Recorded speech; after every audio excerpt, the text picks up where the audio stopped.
So bad.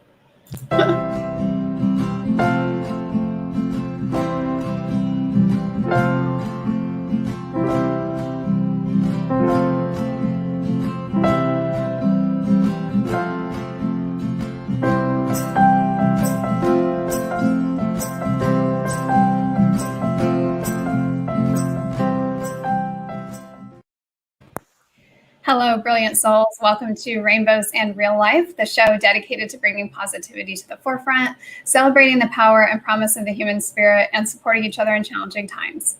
We believe when we join together, we all live better lives, and we are exploring ways we can do that in today's ever-changing world. I'm Pamela Aubrey, and I'm here with my amazing co-host, Christopher Rausch, the No Excuses Coach. Welcome to the show, Christopher. Great to see you. Great to see you, Pam. How's things going for you this fine Thursday evening? Going good, going good. I'm happy to be here doing this and hanging out with you. So we're going to have some fun. Hell yeah. It's one way for us to be able to have a conversation that's not intermittent on Marco Polo or on text. It's like, let's just have a show. That way we can just catch up and see what's going on in life and talk about the stuff we talk about in the condensed version. Right. That is true story. So you guys are here all with us. We'll have one big happy family conversation. And on this episode, we're talking about how we can identify what we're passionate about and love to do, and maybe why we haven't done some of those things for a while. So this, when I was first kind of like contemplating this whole idea, the way that it came to me was I was remembering as a kid how much I loved to run relay races. And and the thing that really struck me was that what was really fun and kind of cool about it was like, as you're waiting for the baton to be handed off to you, there's like this suspense, right? But you're totally engrossed in that moment, because the second that baton hits your hand, you just have to go, right? And so you're in that suspense, but then you're like instantly in motion. And the only thing that matters in that moment is how fast you can get to the next runner, right? Yep. And so you're shutting everything else out. There's no other runners. There's no onlookers. It's just you and that runner in front of you. And it was such a great, like all of a sudden I just had this realization, like, wait a minute, this is what we're really supposed to be doing in our lives, right? It's having that goal, that destination, that thing we really want to get to, and then just going for it and forgetting about who's next to us, what they're doing, because ultimately those are the people that lose the race. The way that you win is you stay focused, right? Amen. So it was just kind of fun. It was just kind of fun. I was like, "Ooh, I really like this. I'm gonna write an article or something." And then the more I thought about it, I was like, "No, we need to talk about this, because I think that this is really important. I think this is something that we can all, look at our lives and go, yeah, what are some of those things that I sort of like got distracted? When did I start watching what the other runners were doing? When did I start listening to whether people were cheering for me and decide, oh, maybe I'm not doing the right thing, maybe, and lose focus on what was really important." That happens when we start worrying about the judgment from our friends and our peers and our parents, right? Yeah, when we stop having fun doing the thing and we start getting critiqued on how we did the thing. I mean, think about it. Think about your situations. Like when we were out playing soccer, we didn't care about the rules. We just wanted to kick the ball around and have fun with each other. Then all of a sudden the parents came in and said, no, you have to play it like this. You have to play it based on our perspective and our expectations. And the kids were like, we were having fun, like doing it our way. Big, mean grown up who has life all figured out. Yeah. Whichever, right? But that's where it happens. Then we have to reframe our perspective about all of that. That's what I do as a coach all day long is reframing people's perspective about stuff that's happened in their past that is holding them back based on a belief system that they've set up that their subconscious keeps reaffirming. Yeah. I love your analogy, being in that moment and having that exhilaration, having that childlike, we've been talking about it a lot, Pam, that childlike curiosity and playfulness that brings us back to life as opposed to existing and going through the mediocre. Yeah, exactly. So I'm curious for you, what was one of those things as a kid that you were like, someday I'm going to do this? And then as the years went by, you almost forgot about it. I said I was going to someday do this, and then I almost forgot about it. Let me think. I've always been pretty much driven on what it is that I wanted to do. But when I think about forgetting about it, I think in relation to your question, one thing I put off doing is playing music, which is funny because I love music so much. And I picked it up periodically. I mean, there's 2 guitars back behind me. I have 8 more guitars in my house. I have a bass. I have a full-size keyboard right over there. I have recording equipment. I took singing lessons, but yet I do not apply myself in that situation. And I often like wonder why. I often wonder. And part of it is that acceptance and that belief system, like, okay, you know, I have a fractured hand. I had a boxer's fracture when I was a kid. I punched a brick wall, and that was not a smart idea. And I mashed all the metacarpals in my hand. So when I play with my left hand, these fingers work really good. These 2 don't work so well because the bones are kind of chafing in there. Yeah. So, and I use that as an excuse. When I play, it's like, well, I can only play these chords, and I'm so sick of playing the same chords. So I don't push myself to like really do the exercises to extend my pinky and maybe do some physical therapy to stretch out my fingers. I don't do that. And that's because I've lost that spontaneity of just being a kid and just having fun playing, as opposed to thinking about what I need to do. Having an expectation around it. Yes. Yeah. Like what is the outcome? What are the results? Instead of just doing that, picking up and playing, you're going to get better by just playing. That's a great point too. Like that self-judgment piece of it, where it's like, you know, well, if I play it, I want to play it well. Otherwise I don't really want to play it, kind of thing. Right. And when you're, again, it's like when you're in that space of you're moving toward a goal and that's all you're focused on, you lose that, you know, you get to let that fall away. And that's something I've been thinking a lot about lately too, is just this idea of, you know, how our judgments are formed. Obviously, like you said, you know, whether it's our peers or our parents or our teachers, you know, wherever we start to get the ideas of what we can do, what we can't do, what's acceptable, you know, out of that comes a lot of our own self-judgment as time goes on. And just starting to have some awareness around that is just huge. And I think what you're saying is important. Like, you're not consciously thinking about the fact most of the time that you're not playing your guitars, right? It doesn't really occur to you that you stopped playing it because on some level you're judging yourself around it. And yet it's something that you're leaving out of your life that's meaningful and important to you, you know, because of that. Like, that says a lot, right, about how we operate in life. How we shoot ourselves in our own foot. Yeah. Yeah. And I've said this recently quite a bit, you know, in conversation with people on Clubhouse and here on Facebook as well, that, you know, I've left things out of my life. Music is one of them for me as well. But my writing, I put that on the back burner for many years. You know, my art, a lot of these things that I'm slowly bringing back into my life. But, you know, I look back and I think, why did I let those things go? You know, at what point did I start to think that it didn't matter, it wasn't important? And I think some of those things, you know, it's easy when life gets busy too. You know, you have other priorities and they tend to fall by the wayside. And that's one kind of like understandable thing that happens, I think, in life. You know, we have kids, we have jobs. It's like we're doing good just to like keep our head above water sometimes. Yep. But to remember that these things that we do that are such an important part of us actually help us to do a better job of all of those things, really. Mm-hmm. Pushing ourselves outside of the comfort zone and doing what isn't uncomfortable. What isn't comfortable is what will raise our awareness to be able to achieve those higher results and to be able to get back to a state of playfulness. And even with the music situation, one thing that we can do to ourselves is we can sit there and hold on to a belief. Like, I believe that I should be able to be a professional speaker on stage and be able to bring a guitar up and sing songs with people. That's been one of my goals, is like to do that, do a little magic, just be an entertainer in the sense of fun, right? Yeah. It's like, oh yeah, it'll be fun to get everybody, but also at the same time, I've chosen to let go of that as an expectation because it hasn't been happening. So it hasn't not been a big enough priority, but it has taken space up in my brain and I think about that when you think about all the different choices that we have and the things that we can pursue, that we get encumbered by so many choices that we don't do anything. Do you ever experience it like that? Like, yes. We're getting our house painted and they're like, here's 75 million colors and all these different things. It's like, can you just give me 6 colors and I'll pick from them and I'll be done with it? It's like, oh, there's this beige. There was like 95 different whites. I'm like, but sometimes we get overwhelmed because we have too many things on our plate and then we don't do anything. I mean, I'm sure you've had experience with that. Yeah, absolutely. And I, you know, looking back now, especially like when my son was younger, you know, I felt like so much of my time was centered around taking care of him.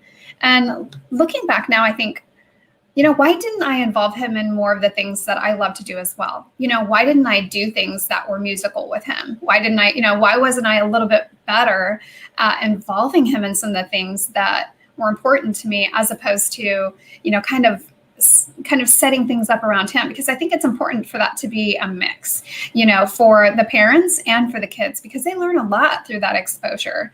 And so although there were some things, of course, that I exposed him to, I look back now and I think, gosh, there are other things I wish I would have exposed him to in a greater, bigger way. So I think that's one way we can do that.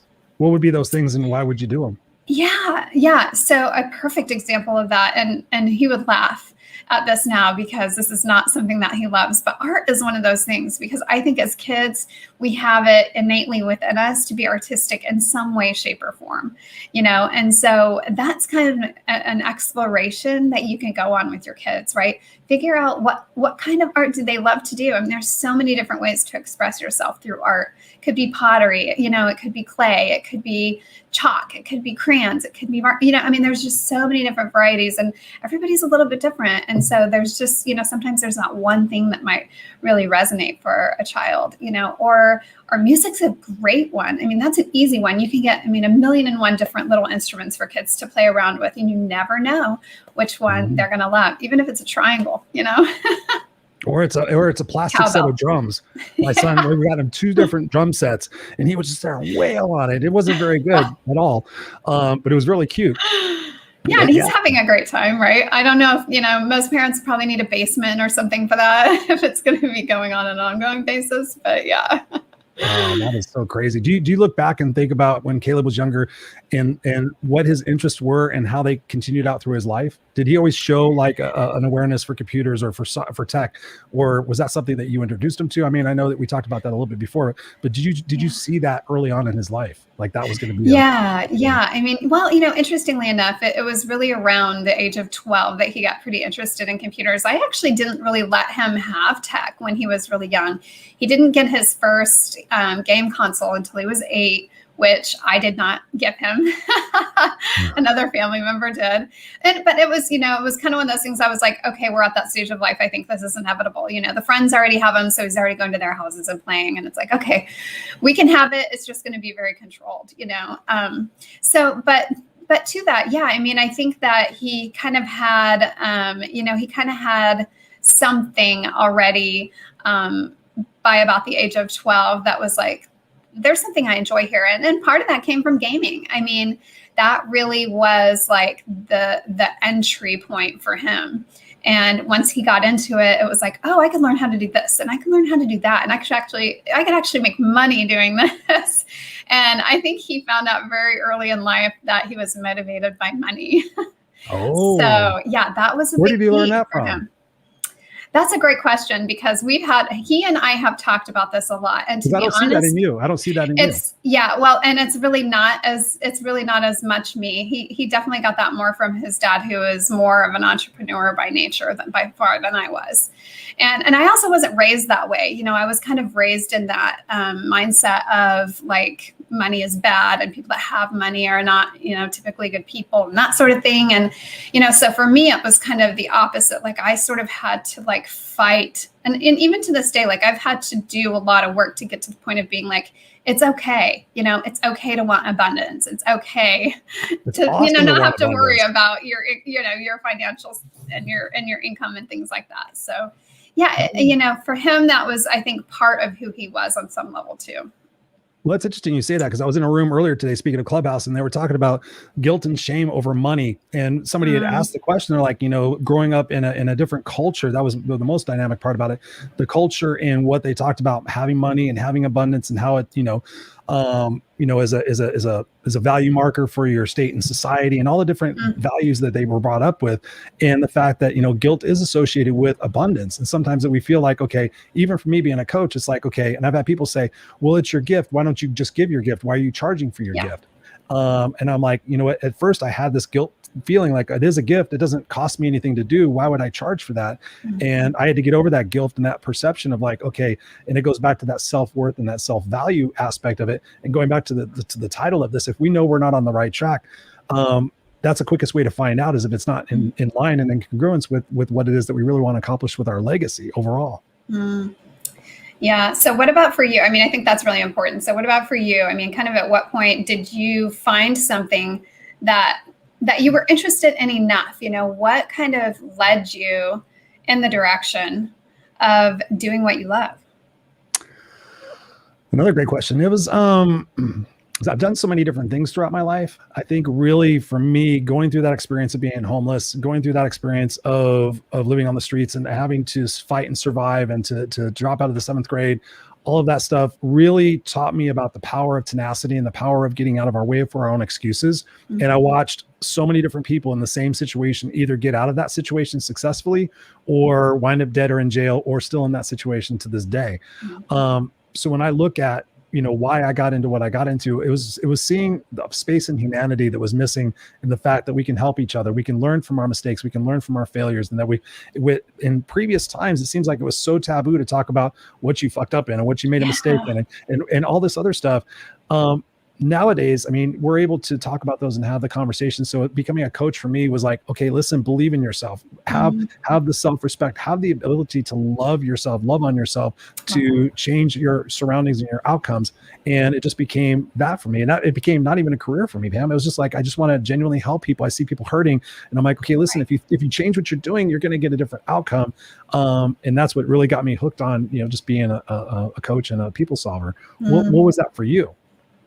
Yeah, it's funny because I think I know I knew really young in life that I wanted to help people. Now, of course, this is, I was born in 1975. So at that time, if you were a woman and you wanted to help people, that meant you were probably going to be one of two things. You were going to be a nurse or you were going to be a teacher, right? Those were the only two things. Those were the only two careers that women in my family had. And it was the only careers that they talked about, so I didn't really have a bigger picture than that. And I thought, well, if I'm going to help people, I'm going to be a nurse. Like, I think that's it for me. And I pretty much had that, mindset most of my life growing up. And it wasn't until I got into high school where it was kind of like, well, I don't know, maybe is there anything else I can do? But, at that point, people still, it wasn't like today where it was like, oh, you want to be an artist? That's amazing. Go out there and make it. No, it was none of that. It was like, you want to be an artist? That's crazy. How are you going to pay your bills? And so, as much as I looked at it and I thought about it, and in the end, it was like, I can't do that. That's totally unrealistic.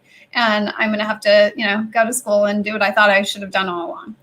And so that conditioning, somebody came in and said, Pam, be realistic. Yeah, exactly. Like, here's your parameters. Right. That's what happens. You were talking about like, where do we lose that? It's right there. Be realistic. Yeah. So true. Love it. Keep going. Sorry. Yeah. And I think that still goes on, right? I mean, for so many people, so many people just kind of like follow whatever advice they're given. This is something else that I was thinking about earlier today. So I want to bring this up now while we're talking about this, because, and I think this can happen sometimes with coaches where coaches have done something a certain way. And so they think you should do it that way. Well, here's the solution. Here's how you get from A to B. And sometimes that's the case, and they can help you do that, but not always. Mm-hmm. And I think it's really important too, to evaluate, has that person already been there and done that? Or are they just kind of like telling me how to do it? And, I'm hoping that it's actually going to work out for me that way. Right. Right. So just, I think that's something important for people to keep in mind too. But yeah, I mean, this idea that, well, we got to pay the bills and, just go out there and do whatever you have to do to make that happen. And, looking back now, I think if I had a little bit better advice about, what my options were, it's kind of like, well, okay, if you get an art degree, the odds are you might end up being a teacher. Is that something you're open to? Let's talk about this. Let's explore this. What would that look like? And then if you're going to do that, okay, well, then you're probably going to have some school, but, walk through these things, have the conversation around it, as opposed to, just here's the thing you shouldn't do or should do, and, swallow it whole. But by that point in my life, I had been in that system, that kind of conditioning for so long that for me, it was like, well, if that's what I'm being told, then that must be the case. Right. Totally. Yeah. And I think most of us have been there and done that. That's what I mean, literally people ask me what I do as a coach. I'm like, my whole specific targeted approach is changing our perspective about our past, present, and our future, because we've all been through that. I mean, I meet people that they're like, my parents were great and everything was great, but I'm still screwed up based on what my teacher told me. My teacher told me this. And I really trusted my teacher. So then I was like, okay, well, he must be right. He must be a grown-up. We think about those things like trust your grown-ups and trust your elders and all that other stuff. And it's like, really? And then we go talk to those elders late in life, and I talk to them like, so do you regret any advice that you gave young people, 10, 15 years ago? Like, yep. Oh, go to school, get an honest job, and have a good education, and raise a family, and invest in the stock market. Man, I wish I would have told them go out and do whatever the hell they wanted to do.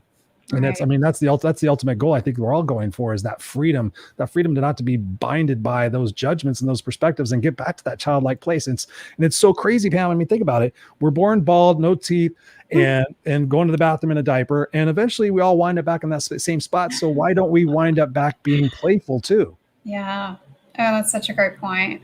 Well, and I think it's something to think about as parents too. It's really important when we look at what we're telling our kids and how we're encouraging them in what they love, and how we're teaching them to pursue the things that matter to them, to allow them to explore those things, and to not have to necessarily know, when they're 8 years old, what they want to do for the rest of their lives, or maybe even by the time they're 14 or 18 or 24, right? Really? Yeah. Yeah. To give them the opportunity to try a lot of different things and evolve, and resist the temptation to put them in a box that we feel like they should fit in, which is definitely easier said than done, right? I mean, everybody wants to see their kid grow up and get a good job and have a stable life and have a good income, right? I mean, that's just natural, like the natural parent's desire. You don't want really your kids to struggle through life. And so we try to set them up for that. And a lot of what we do to do that is good intentions, right? It's like, well, if you kind of stick with this structure, you're probably okay. Or if you, or maybe this structure over here, and it's hard to kind of let it all go and go, okay, you're going to go do your thing, and I'm going to let you, right? But think about that in the same respect. How did Caleb learn his lessons? Was he a kid that you could say, hey, that's hot, don't touch it? Or did he touch it and learn it was hot? He actually was one of those kids that would listen from a very early age. Never mind then. So, no, but I was very fortunate in that sense, but it didn't last forever. I mean, every kid becomes a teenager. You can look at that, but it's so funny. We want our kids to stay safe. Like, oh, do this. It's safe for you. It's safe for you. It's like, what does safe really mean? Right. And in the grand scheme of things, what is I look at things as consequence, like risk consequence, like what are you going to get out of this? And it's crazy that we get to a point in our lives where at least for me, it's financial success, egotistical success on the resume, all that other stuff. Yeah. But now I just strive for that independence and that freedom just to be who it is that I am. And as I'm doing that, I'm attracting and vibing with so many other people that sometimes I think about, life in terms of like, the decades of our years. And now that I'm 52, I'm looking at like, okay, all of that before, I think up until 40 was like, that's school. That's the school of life. Yeah. And I think at 40, you kind of start going, oh, I've been told a lot of stuff I got to figure out now. And then you kind of go, for me, it was like going through my 40s and kind of like going, okay, I got to figure it out. I got way more directed, got way more centered, got way more focused. And now in my 50s, I'm like, I'm just getting started. Yeah. And I think that's the beauty, is that we want these kids to grow up and run and jump. And I want everything to be safe so I can sit back and relax. It's like, no, how do we learn? We learn. If I ask people, if I say, Pam, do you learn from your mistakes? You're going to say, yeah. So then I tell you, go make more of them. And you go, what? Right. Counterintuitiveness is like, oh yes, I'm going to go make more mistakes, because when we're kids, until we have that criticism or that qualifier, if you do good, then I love you. Yeah. I mean, that's what blows it all out of the water. Hello, Marlene. Good to see you. Good to see you. She's yes. What did you switch your mindset about? Thank you for popping on with us. Yeah, thank you. Yeah. You want to take that one? Great to have you. Yeah. What switched your mindset? Yeah. I think for me, it was being around people who told me, number one, that I could have abundance, that believed in me, that actually kind of gave me a roadmap in a sense, to change my mindset. Right. And to start to do the kind of work that I needed to do, to be honest with myself about, what my beliefs were, and be able to evaluate those objectively so that I could actually make those changes. And, it definitely has not been an overnight process for me by any means. And when I look back, I look back at like my family and my heritage and things like that. I'm like, well, no wonder. Right. I mean, I had grandparents that, were literally living in caves. They had nothing. And one of my grandpas rode the rails from Arkansas to Idaho, right? Whoa. Just to find a job. Yeah. I mean, they really came from like severe poverty. And so, I think of, just from a genetic standpoint, even though I wasn't genetically related to them, that impacts the people that raised me, right? Very deeply. And so I in turn then have that baggage to deal with. And so it was really helpful for me to, even have some of that knowledge about my family, have understanding of how that works in our lives and how that impacts us, right? And not just from like a mindset perspective, but from a genetic perspective. So all of those parts and pieces, I think just as we get older, like you were saying, the more we learn, the more we're aware, the more we understand, the more we can change. So that's sort of what that's looked like for me. What about you? Because you haven't, you've had a struggle around this on some level too, but in a different way. Oh yeah. What's up, Lynn Serrano? Good to see you. Love you too. Hey, Lynn. Thanks for popping on. Let me pause and hydrate my throat here for a second while I consider that. What switched your mindset? Love you too. To change your mind about love you guys. My mindset, my biggest shift was that money was hard to come by, because I saw my mom struggle with it her entire life. I saw her struggle on welfare. I saw her struggle with a job. I saw her struggle with food stamps. I saw her struggle with aluminum cans. It always seemed like money was hard to come by. So I had that perception, like money is hard to come by. You have to really work really hard just to get a little bit of money. Right. And it wasn't starting until I started getting around older people and started really asking questions and like, okay, how do you do that? Like literally, that's all you. How do you do this? How do you have this nice house? What do you do for a living? How do you make your goals? What's your morning routine like? So once I started shifting my mindset about money and saying, no, it's not hard, it's abundant. And actually, one of the things that one of my coaches recently told me to start doing is saying, I love money. Because I'm like, okay, I'm all set. I'm in the vibrational path. I'm looking to increase that income. What is it that I'm potentially holding back energetically that's maybe preventing that from rolling in? Because I've talked to people who have said, money's never been a problem for me. And I'm like, and I sit there and I try to dig like so deep into what that is, but it's not deep. It's surface. It's like, money's not a problem for me. I remember my buddy JB Glossinger got a chance to talk to Dr. Wayne Dyer one time, and JB tells the story and he goes, hey Wayne, man, this motivational thing, this thing is tough. This is challenging trying to make your way in the speaking career. And JB tells the story. He goes, wow, JB, it's never been tough for me. Yeah. And I didn't understand that the first time I heard it. I'm like, well, it must be nice to be you. But I'm like, it's a perspective. It's a perspective. So to answer your question, Marlene, it was literally about changing my mindset of what the real meaning of money is. And for me, back then, it was about survival. So if I'm in a survival mindset, then that's what my perspective is going to be about. I've been abundant for many years of my life and been very blessed to work my ass off and create a nice life for myself. But it wasn't really till I looked at money as just like a byproduct of existence. It's like, as long as I'm fulfilled with inside, as long as my soul is fulfilled, then that's a bonus. It's nothing, not everything surrounds money. It's like, if I don't have money, I'm not going to be happy. No, if I don't have money, if I don't have this, I'm not going to be, it's like, no, I have more than enough. I have food in my refrigerator. I have a light that's on. I can use a working toilet. So once I started changing my perspective about that, then the abundance started really coming in, and it started coming a lot faster. I mean, I got 6 promotions in 5 years. I went from making like $10 an hour to making over $100,000. And it was just all about, and then once I started getting, I was like, oh, okay, this is cool. It's not that hard to come by. So I changed my mindset about it, and then the results changed as well. But Marlene, what was that for you? You could type it in the comments and let us know what switched your mindset about that.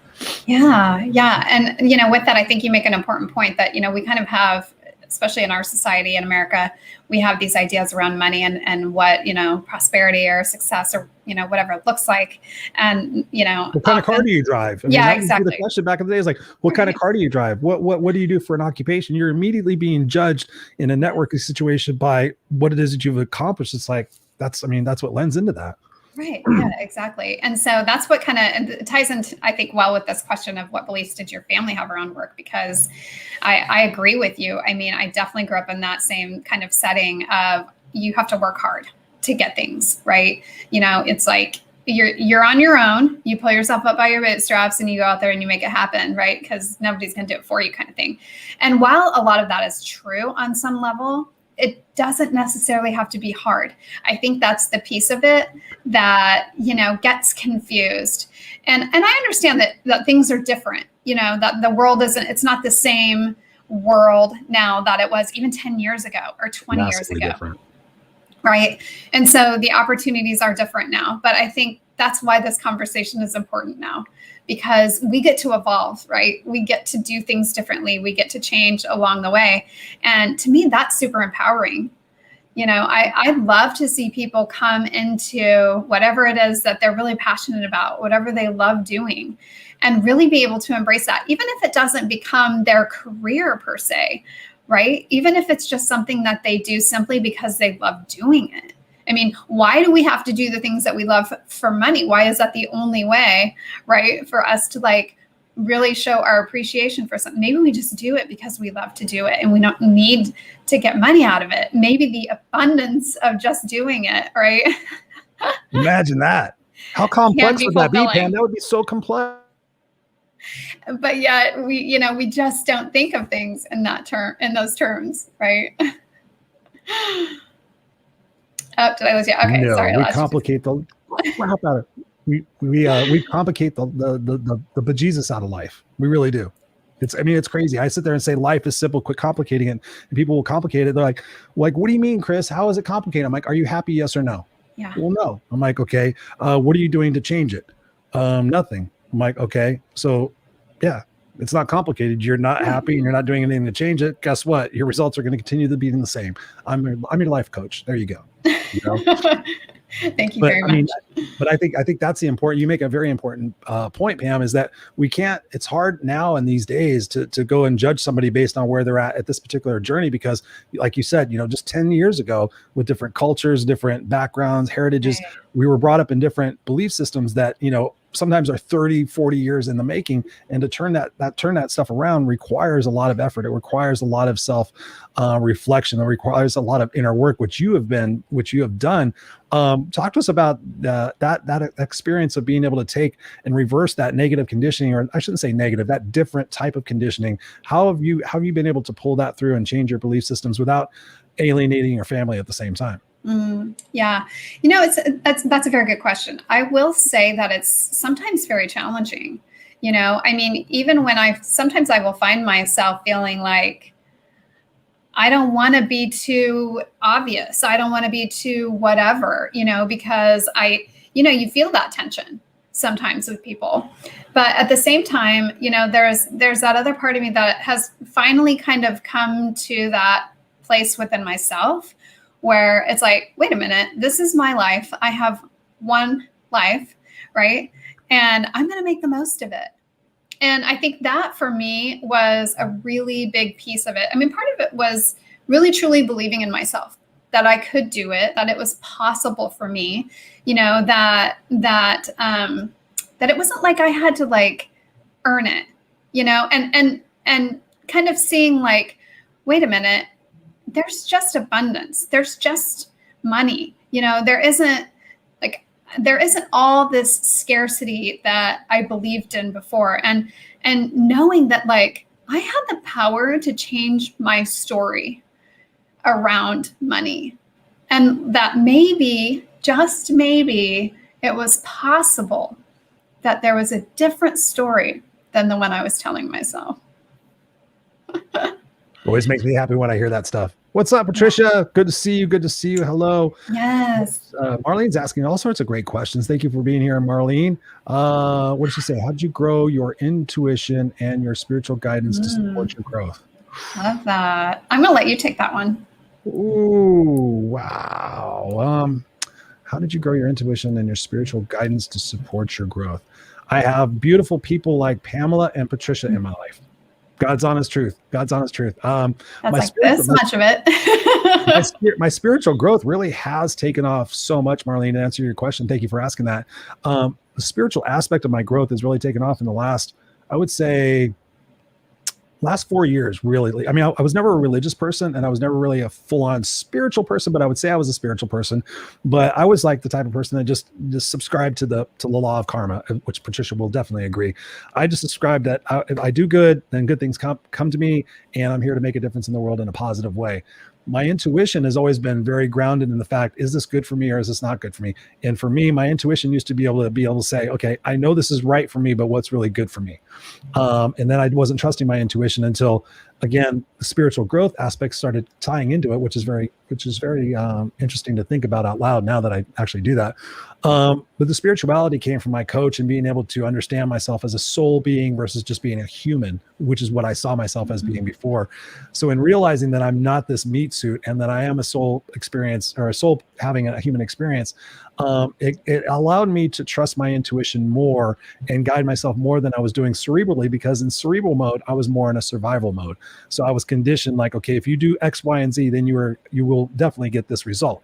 So it was like, okay, that's what I have to do. I have to keep doing X, Y, and Z. Like you were saying, the formula is work really hard, get some money, save, work really hard, get some money, save, work jump really through all the hard, hoops. have plan A, B, and C, and D. Don't spend money because you're afraid you're not going to have it, which tells the universe that you have a scarcity mindset. Right. And in trusting myself and in trusting the journey that I'm on, I was able to release a lot of that cerebral holding and be able to go, okay, what does my intuition say in this particular situation? And honestly, when I go with my intuition, I did this with a coaching client the other day, and I said, what are you trusting, your intuition in your head? She goes, I have to trust my head. That's what's made me successful right now. If I trust my intuition, I don't know what's going to happen. I'm like, isn't that a beautiful way to live life, is not to know what's going to happen? You don't even know what's going to happen in any moment of time anyway. You can somewhat predict, but I say jumping into that and trusting it is such a beautiful experience, Marlene. And I know you agree with that as well, but interested to see what your take is on that, Pam, given your history. Yeah, and I will respond to that as well, but I wanted to read her comment. She says, her mother blackmailed her father to be able to come back to the U.S. She was 17, had to do the best for herself. She needed to finish raising her younger siblings, put herself through college, and move on with life. Wow. Well, kudos to you, Marlene. I mean, I applaud you. That was no easy feat. And, I think to that point, there's a lot of kids, there's a lot of people who at that young age are all of a sudden on their own and totally responsible for themselves. And that can be like a really scary place to be, and to really kind of create a deep sense of scarcity, right? Because all of a sudden it's like, oh my gosh, what do I do?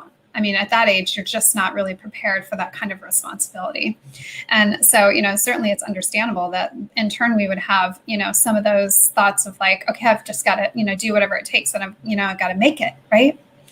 And so I think for me that there was some of that, because I didn't come from a family that had money. I came from a family where people worked hard and, got by, survived, right? And so I had that mindset of like, you have to survive in the world.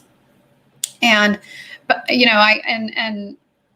fortunately, I guess in some ways for me, I was a hard worker. I grew up in an environment where I worked, and I worked, for my parents, and then I worked babysitting, and then I got jobs early. And so that became a very normal part of life for me very early on. So, and as early as 12 years old, I was told, okay, you're babysitting, you're making some money, you're going to pay for your stuff. You'll get gifts, birthday, and Christmas and stuff like that, but you can afford to buy your own clothes and things like that, except for beginning of school year or whatever. And, that was just kind of the mindset. Yes. At 12. So that was just kind are you appreciative of that now in your life? I look at it and I see, there's pluses and minuses for that happening maybe at that young of an age. I wouldn't say I recommend it necessarily, but at the same time, I do that to Jackson now. I'm like, if you take your plate over there, I'm going to give you 5 cents and that'll go towards your breakfast. Yeah. But at the same time, it is what it was, and I think that we learn and we grow from things regardless. If we choose to, we can learn and grow from things. And I think for me, fortunately, I was kind of a motivated kid anyway. I just was kind of that kid that did whatever I was, expected to do. So for me, it was just kind of like, okay, well, then that's what I need to do. And it certainly built like a sense of work ethic and a sense of like, here's what's important for me to spend money on and here's what's not, right? And getting my priorities kind of in line very, very early in life. Like I knew I was going to go to college, so I was already thinking about, okay, well, how am I going to get money and things like that. So yeah, there were some pluses to it too. But at the same time, yes, I didn't raise my own son that way. And I probably wouldn't recommend other people necessarily do that either. But, I love this. Had a lot of challenges. Yeah. And I would love to hear from you, Marlene, too. Obviously you've had to overcome a lot. I would love to hear how you did that, what your journey looked like, coming out of that. And now here you are, I don't know how old you are, but however many years down the road. And obviously, can look back at that and gain wisdom from that as well. So I love that. And Patricia says believe, so I have to throw it up there. There it is, Patricia. It's getting really worn. It's getting pretty messed up, but it's still there. Yeah, and I was going to say I wanted to share this other comment she had put out. The path to reality is to live every second of your day and be in your truth always. I love that. And I mean, I think that regardless of the amount of money we have, we can find joy. We can find fulfillment. We'll find whatever we're looking for, right? And so if we, think that money is the only route to happiness, then, that's going to be the only way we find happiness. But if we can find it in other ways, then we can find that abundance without maybe being, floating out on the yacht, right, in the summer. So I think it's, I think it's good to kind of keep it all in perspective. So here's another question I wanted to ask. That's what got us into this mess. Screw perspectives. Go have fun. Spend your money. You know what? And speaking of that, one of the things that I heard that I was thinking, that's why I was asking you seriously, because I've had parents on all sides of the spectrum, because I've always, even before I had a kid, I've always interviewed parents and said, how do you plan on raising your kid? Because again, this is child psychology. And so I've had parents that are taught their kids, about money right away, like really super early. And I remember my mom would actually, give me money to go pay for stuff. Like, she's okay, you're going to pay for the groceries. And I would hand them and then she'd make sure you get the change. But in other respects, I've heard the best way is once they start getting allowance that you divide I think it's the 30 rule. 30% they can spend, 30% goes in savings, and 30% goes to what we can donate. And they get a jar, and they get so establishing that, I think, is a great way to establish the idea around money and funds, and that it's not a lack mindset, and being able to progressively get in that space. But I think in your situation, that was way too rough to sit there and say, okay, you're going to get a job and you're going to start paying for your clothes. I could see a balance in that some way, especially around that early age. But it would be interesting to see what other people think about that, because again, sometimes introducing it too soon could be okay, now you're making this about money, and now their whole thing is going to be oh, money must be the most important thing. But I guess it's just around in how we implement that with our kids. So I'll be excited to see how that works with my son. Yeah, no, I agree. I mean, it's different, it's different now too than it was then. We're in a different culture. We're in a different time. And so money's taking on a whole different meaning in some senses. We talk about cryptocurrency and the role that that's going to play. It really is. I mean, this is a very unusual time in that sense.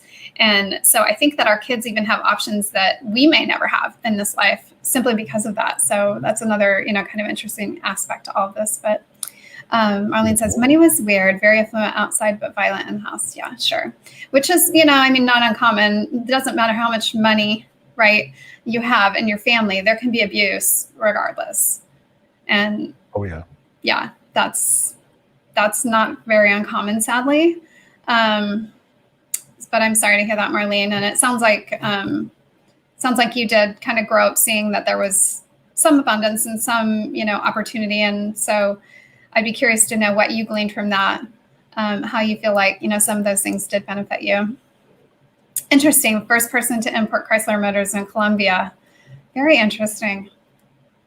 That's really fascinating. Damn. Yeah. Patricia says, wow, Marlene. We'll have to get Marlene on the show. We should get her on the show. Right? Yeah. If we had more time, we could throw her a link. Well, so just for fun, I want people to answer too. What did you dream about doing as a kid? Because I think, sometimes we almost forget. I was thinking about something the other day and I was like, oh my gosh, I haven't thought about that forever. I don't even hardly remember wanting to do that as a kid, What's that? It was, here's what's so funny. You're not going to think that it wasn't a career thing, but I really wanted to ride on a hot air balloon. And that was a thing. I really wanted to do that. It was a big deal. And I've never done it. And I had forgotten though. That's what's crazy about it. As an adult, there's been a couple of different times where I thought, I'd like to, go on a balloon ride, but whatever, no big deal. And then all of a sudden it was just boom, this memory of really thinking that would just be amazing. And I was like, okay, well, apparently at some point I need to do the balloon ride. I guess that, yeah, that's important.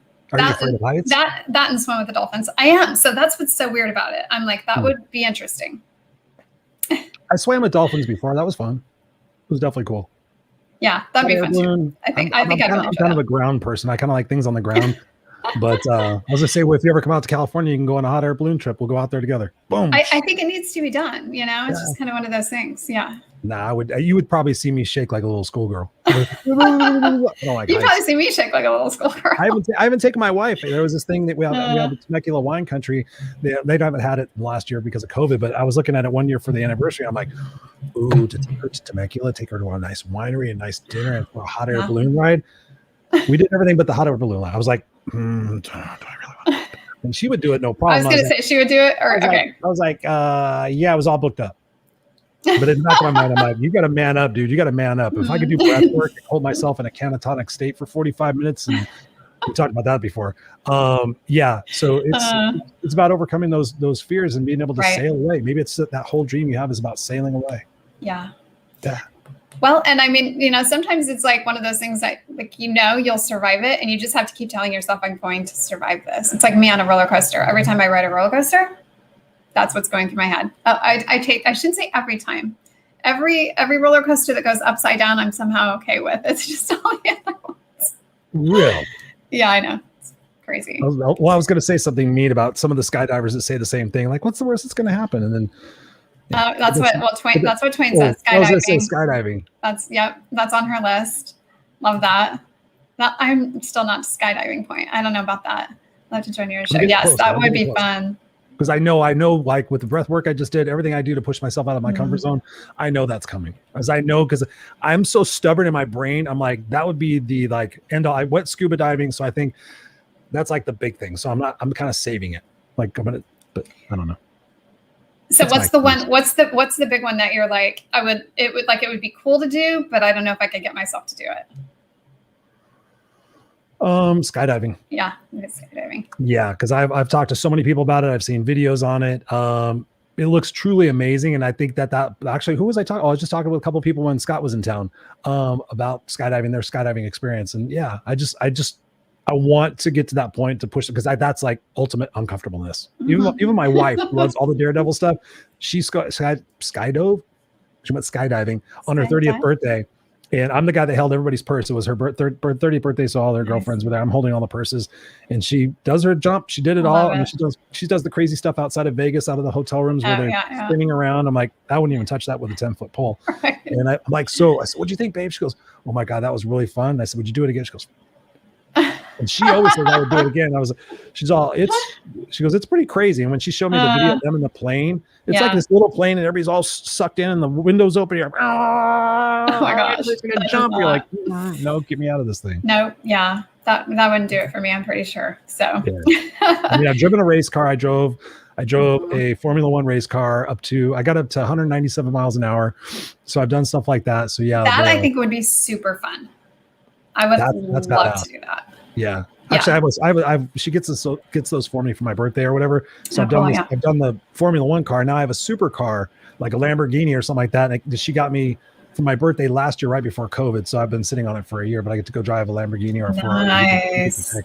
So I love that. I've gone parasailing. I've gone scuba diving. I did Dive Devil at Magic Mountain.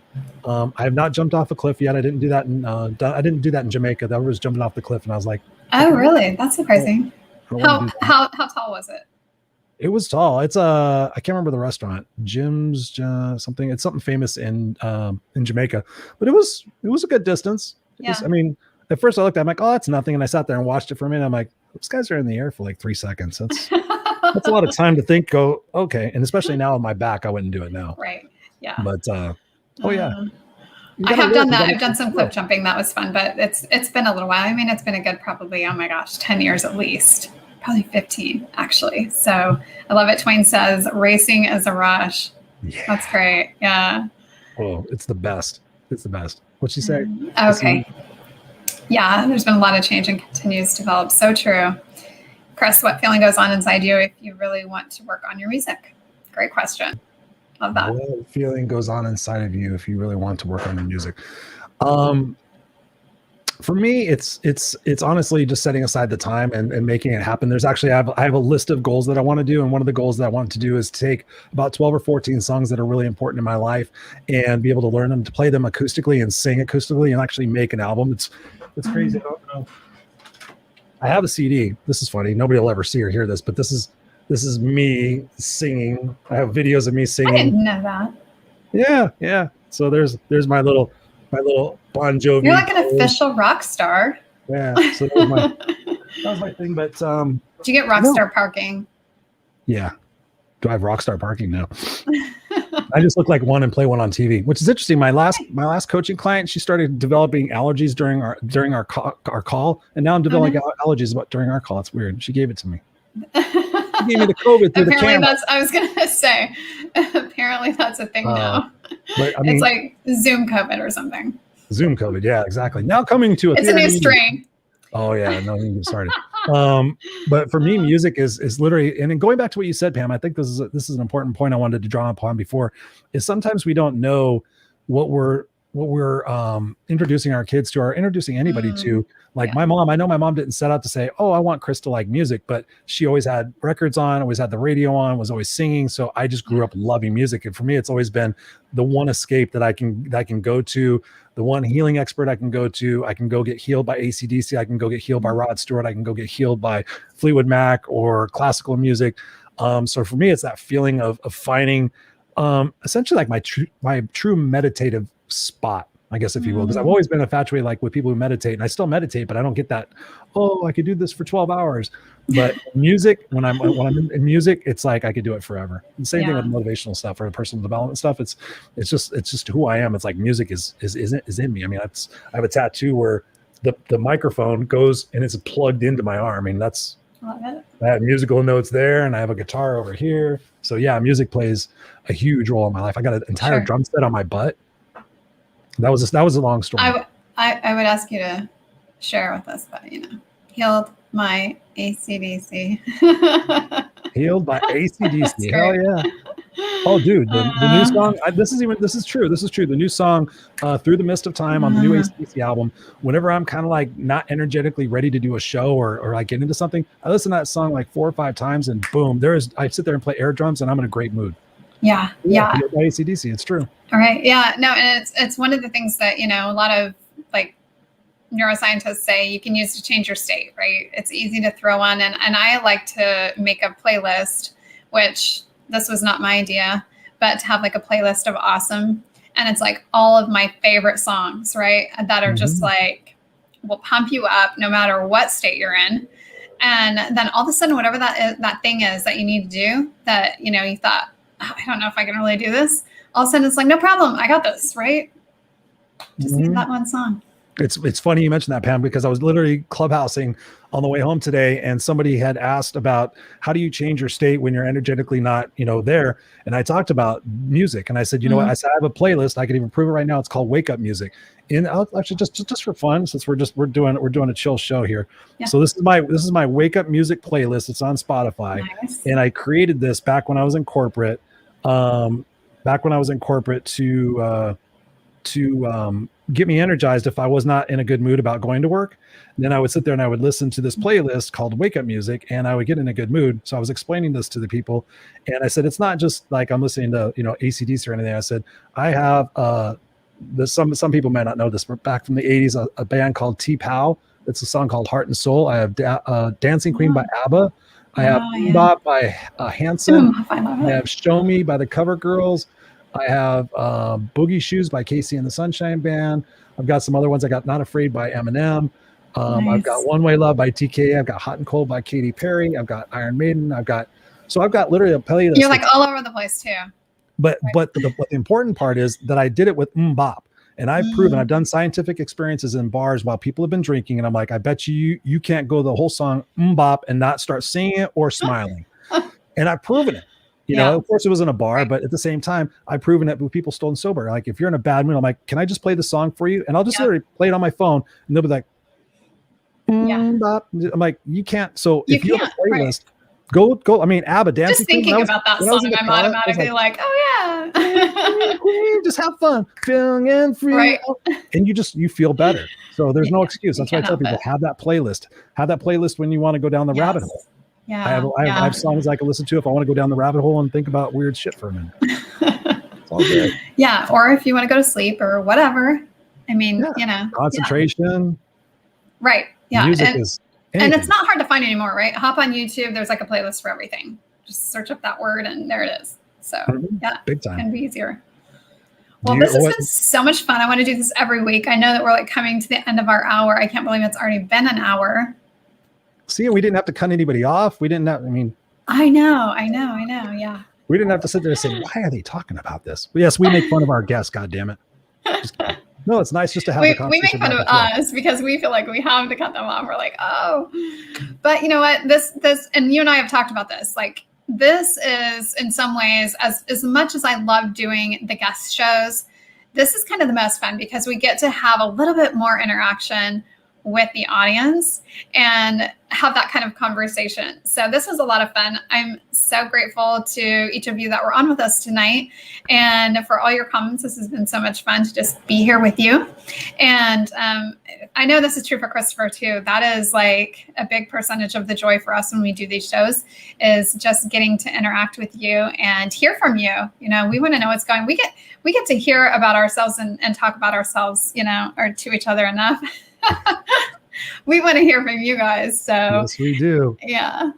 And to answer your question, Marlene, you know, I grew up being a singer. I did take piano lessons for a number of years. I am really not proficient in piano. I can play hymns, which I will never have a use for, but I can play them.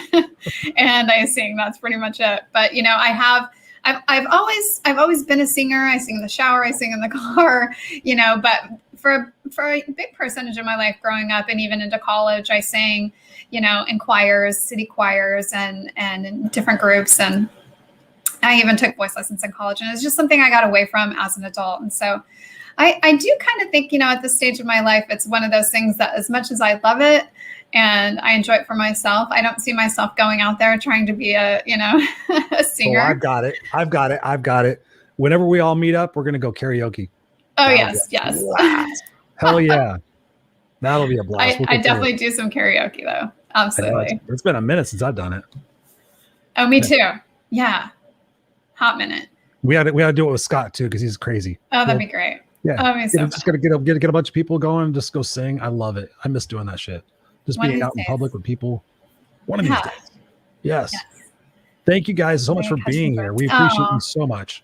Yes, absolutely. And so glad you could be with us as well. So lots of love going out to all of you. Thank you for sharing out. We know that, you know, the messages hopefully will be encouraging and may brighten someone's day. And so if you found this helpful or beneficial, please do share it out. And we look forward to being here again with you next week. Any closing thoughts from you, Christopher? Closing thoughts from me, Christopher. Well, Pam, thank you again for bringing this to light and having this conversation about, you know, ourselves and our conditioning and paths that we've had in our life. I mean, that's really we've been focusing on is the perspective shifts that we need to have about the quote unquote past failures and mistakes and the conditioning process that we go through. And I just encourage each and every one of you, whether you're watching this live or watching this on the replay, is really ask yourself the question, what can you start doing differently to really live in your brilliance? Like, what can you really do to eliminate one aspect of something that you tolerate every single day that you can address and remove the toleration and be able to move towards your brilliance? That's really what this is about. This is about taking an opportunity to look at what your perspective is about life. And I just got through talking with a coaching client. I said, are you being a victim or a victor? She's like, well, I'm being a victim right now. And I said, well, what can you do if you're in a victim state? She goes, I could do something to break out of that. I said, what could you possibly do? So again, when we start asking ourselves those questions, we're in those states, we can change the trajectories of our life. And like we've been talking about as well, stepping out of your comfort zone and having fun and embracing the creativity of that we're born with and the fun and the exuberance that we're born with, being able to get to that play state, whether it is like you were talking about, Pam, going back to, you know, for me, it was magic, like going back and playing magic or going back and finger painting and doing those things and doing those things with my son has really unlocked a lot of the preconceived notions about in my life of what I was supposed to attain and what I was supposed to have as proof of my validation that I had a good life. It's like financial and everything else is great, but for me, waking up in the morning and being happy about what I'm doing and going to sleep at night happy about what I've done and who I've been, that's the abundance in life. So I appreciate you bringing this and being my partner in this crime. So, and all of you guys being here with us, always let us know what you want from us. This is a family, this is a community. So if you have something going on in your mind one week, send a message to me or Pam, and we can bring a show on if there's a particular subject matter expert that you would like. This is a family. We're here to have the conversation with you and for you, and it helps us too. So those are my parting thoughts, Miss Pamela, and thank you. 100%. I definitely couldn't have said it better. So thank you. And once again, just all the love and light going out to all of you tonight. Thank you again for being here, and big hugs. And we will see you again next week. Bye, everyone. Bye.